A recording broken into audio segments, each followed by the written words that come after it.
నేను మా అమ్మ మా అక్క ముగ్గురు కామారెడ్డి నుంచి ఊరు వెళ్తున్నాము హరికృష్ణ ట్రావెల్స్ లో. వస్తున్నాక రాత్రి 9 గంటలకు బయలుదేరాం. 10:30కి భోజనానికి ఆపాడు. తర్వాత తర్వాత మేము నిద్రపోతున్నాం. మళ్ళా టీక్ అనే ఒక చోట ఆపాడు 4 గంటలప్పుడు. మళ్ళా 6 గంటలకి ఇక్కడ మార్కాపురం దగ్గర ఘాట్ రోడ్ దగ్గర యాక్సిడెంట్ అయింది. మొత్తం బస్సు అంతా మనకు రావడంతో మేము వెనకున్న ఎగ్జిట్ డోర్ వల్ల తీసుకొని బయటకు వచ్చేసాం. వేరే బస్సు కూడా వెనక ఒక బస్సు వచ్చింది సార్. వాళ్ళు మమ్మల్ని సేవ్ చేయాలని కొంచెం గ్లాసులు పగల కొట్టడం జరిగింది, బయటకు లాగడం జరిగింది.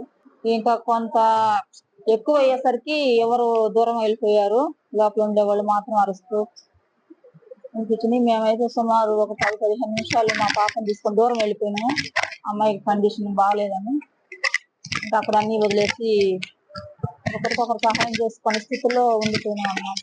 మేము రాత్రి కామారెడ్డిలో 9 కల్లా హరికృష్ణ అనే బస్సు ఎక్కడం జరిగింది. అది మార్నింగ్ 6 కల్లా మార్కాపురం ఘాట్ దగ్గర ఒక యాక్సిడెంట్ గురైంది. టిప్పరు బస్సు 2 ఢీకొని ఫుల్ డ్యామేజ్ అయింది. బస్సు లోపల మంటలు, గ్యాస్ పేలిన దాని వల్ల జనాలు దానిలోనే ఉండిపోయారు, బయటకు రావడానికి వీల్లేదు. బ్యాక్ సైడ్ కొంచెం డోర్ ఓపెన్ చేసి ఎమర్జెన్సీలో నుంచి పిల్లలు కొంతమంది హుషారు ఉన్నోళ్ళు దూకేయడం జరిగింది. ఒక 10-15 మంది దూకారు. ఎవరి ప్రాణాలు వాళ్ళు అయితే రక్షించుకొని ఎట్లా పోయారు. లోపల ఉన్న వాళ్ళు మాత్రం మంటలు, చిన్న పిల్లలు, కేకలు భయంకరంగా జరిగింది సార్. ఇట్లా జరగకుండా ముందు కొంచెం జాగ్రత్తలు తీసుకోండి. బాగా ఘోరం జరిగింది సార్. మేము కూడా అసలు ప్రాణాలతో భయపడతాం అనుకోలేదు. మా పిల్లలు నేను ఎట్లా కొంచెం చిన్న దెబ్బలతో పెట్టుకున్నాం.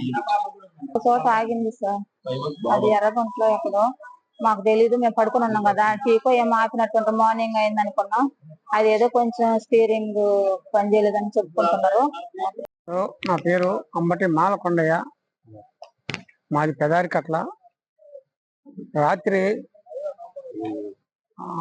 సాయంత్రము 8 గంటలకు మా అబ్బాయి అంబటి అనిల్ భార్య సౌజన్య వాళ్ళ 5 నెలల బుడ్డోడు మా పెదారికట్లలో అన్నప్రాశన చేయడానికి బస్సులో వస్తుండగా బస్సు ప్రమాదం జరిగి మా అబ్బాయి అనిలు, వాడి కుమారుడు 5 నెలల అబ్బాయి మాకు కనిపించలేదు.